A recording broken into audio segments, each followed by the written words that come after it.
Kim Hok Ambarita mendapat kembali intimidasi dan merasa terjajah di kampung sendiri. Niatnya mempertanyakan dan memperjelas ADART serta bagi hasil kelompok tani hutan KTH Karya Prima Leidong Sejahtera KPLS agar para anggota KTH yang lain juga mendapatkan hak yang sama. Namun yang dialaminya justru terpojok dan menerima intimidasi hingga sampai melintas pun tidak diperbolehkan untuk mengeluarkan hasil panen kelapa sawit dari kebun miliknya, pada Jumat tanggal 25 April tahun 2025.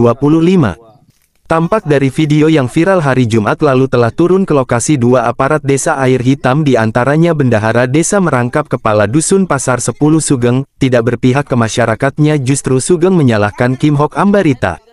Begitu juga aparat penegak hukum Polsek Walu Hilir, juga tidak berpihak ke pendeta Kim Hok Ambarita yang mendapat intimidasi dari sejumlah preman dengan mengatasnamakan KTH KPLS yang telah menerjunkan Babin Kamtipmasnya dengan panggilan gaul juga tidak berkutik, sehingga semenjak kejadian penghadangan tersebut hingga terbitnya berita ini hasil panen kelapa sawit pendeta Kim Hok Ambarita belum juga dapat dijual. Saat dikonfirmasi ke Kapolsek Walu Hilir Samsul Munte via WhatsApp, Kapolsek Walu Hilir bungkam. Kim Hok Ambarita berharap agar pemerintah dan penegak hukum jangan takut kepada premanisme. Ia berharap agar pemerintah dan penegak hukum melindungi masyarakat sesuai undang-undang dan peraturan yang ada. Mas Sugeng sebagai bendahara desa sama rangkap kepala dusun kami di sini, yang mau saya pertanyakan sekarang, udah, apa memang seperti ini berlaku? Hukum undang-undang kita di sini. Coba jawab, Pak. Untuk kamu juga tes. Dengan izin yang di sini nih, yang saya pun ada di dalamnya. Kalau mau ngeliput Bang ngomong dulu, Bang. Hah? Kalau mau ngeliput ngomong dulu. Ya, ini kan umum. Kan umum ini. Yang mau ngeliput kan aku. Ya kan umum di sini nih. Udah masalah gini minta izin lagi samamu. Meliput. Minta izin. Kecuali di kantor segala macam baru. Ini kan umum ini. Kenapa ini bisa meliput? Sekarang gini aja, Pak. Saya sekarang mau bertanya. Yang lain dikasih lewat enggak? Hah? Yang lain dikasih lewat. Dikasih. Makanya itu gue bilang, makanya orang lain dikasih. Ya makanya kita duduk bareng dulu. Bukankah ini penjajahan namanya? Ya. Hak saya diambil loh, Mas. Hak saya diambil. Gini nih Pak, maksudnya. Kalau tidak ada titik temu yang memang harus dijumpa. Masa kita nggak bisa bentar aja cerita. Karena kalau kita di lapangan nanti otot-ototan. Makanya gue bilang, izinkan aja dulu. Kenapa rupanya kamu betulnya? 300 meter lagi ya. Baru bicara lagi.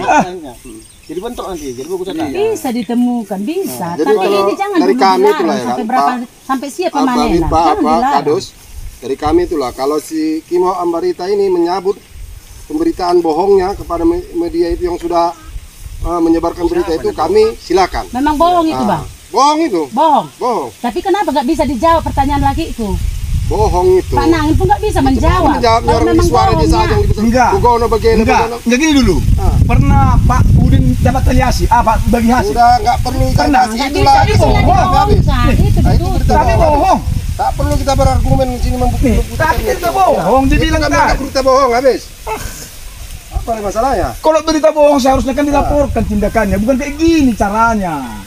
Ada hukum kok di negara kita ini. Anda bisa berbuat mengusik kami, kenapa kami nggak bisa mengusik Anda? Ya, Itu kan kalau mengusik saya, Kenapa? jangan melanggar undang-undang. Undang-undang apa yang dilanggar? Ini jalan siapa ini sekarang? Jalan KPLS.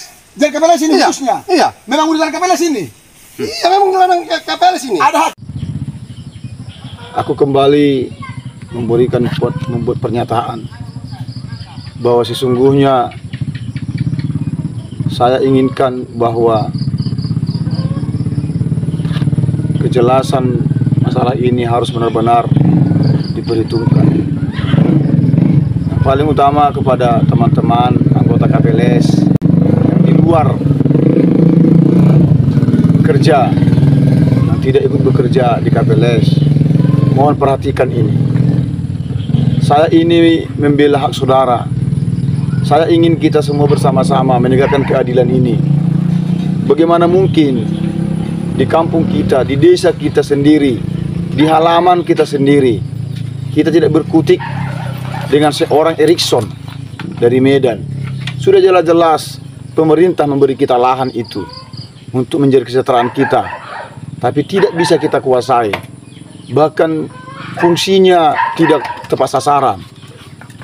Maka saya minta kepada teman-teman, ayo mari kita bela hak kita. Pemerintah telah memberikan undang-undang yang baik, yang tentu berpihak kepada kita. Masa kita takut untuk membela hak kita saja? Sudah di depan mata loh. Masa dari desa kita hanya orang lain yang bisa makan di kampung kita sendiri? Jelas-jelas di depan kita mereka mengadakan pernyataan yang tidak baik. Bahkan aparat desa pun tidak peduli akan hal itu. Seharusnya mereka perhatikan. Kalau memang ini kelompok tani hutan, kelompok tani diperuntukkan untuk masyarakat, seharusnya kepala desa dapat mempertanyakan itu. Mana fungsinya? Kok cuma bagi tali asih? Bagi tali asih itu yang artinya tali asih itu adalah pemberian sedekah. Itu hanya dengan sedekah itu. Padahal kita memiliki hak bagi hasil di sana. Ada hasil produktif kelapa sawit yang dulunya lumayan hasilnya, bahkan sekarang ini saja masih rata-rata 10 ton ke atas. Jadi saya mohon kepada semua teman-teman, ayo kita rapatkan barisan, kita bela hak kita. Jangan mau hanya diberikan segitu saja. Pun kalau memang itu, ayo kita pertanyakan seberapa bagi hasilnya, nggak masalah. Dan marilah kita bersama-sama mempertanyakan ini. Ketua itu kan ketua kelompok tani hutan KPLS. Seharusnya berpihak kepada anggota, bukan menutup-nutupi. Anggaran dasar, anggaran rumah tangga pun ditutupi, transparan pendapatan dan pengeluaran pun ditutupi. Kita hanya dikasihkan iming-iming. Kalau berhasil nanti tanaman yang di ujung sana, pinang, kelapa, aren, sengon, pun itu nanti kan hanya 10% hasil pertama. Hasil kedua 20%, hasil ketiga 30%. Iya kalau itu betul. Toh kita nggak dikasih surat pernyataan itu, perjanjian itu. Maka inilah yang membuat saya memberanikan diri. Saya beranikan diri saya untuk maju ke permukaan. Mohon dipertimbangkan kepada rekan-rekan saudara-saudara kelompok tani hutan Karya Prima dan Sejahtera. Jangan takut. Kita hanya bertanya, membela diri, membela hak kita. Ngapain takut? Hukum akan melindungi kita. Tapi karena saya bergerak sendiri, lalu mereka nggak meremeh. Kepala desa, aparat desa pun tidak pedulikan itu. Maka saya mohon kepada teman-teman dan kepada para penegak hukum, pada instansi siapapun itu, KPH 3, tolong perhatikan kami Pak, kelompok tani ini. Perhatikan, tinjau ke lapangan, betul enggak? Tepat sasaran enggak? Bimbing dan berikan arahan sebagaimana berkelompok yang benar di Republik ini sesuai dengan undang-undang yang berlaku. Terima kasih. Semua pintu Pak ditutup, ha. Dari sana kami lewat ditutup. Ini pun udah biasanya di sini lintasan masyarakat. Karena aku lewat ditutup, ha. Ini ha. Liputan pemimpin redaksi Aspirasi Nasional TV Muhammad Yusuf Harahap mengabarkan. Ini bisa kami lewati juga Pak, ha. Akses masyarakat saya lewati Pak.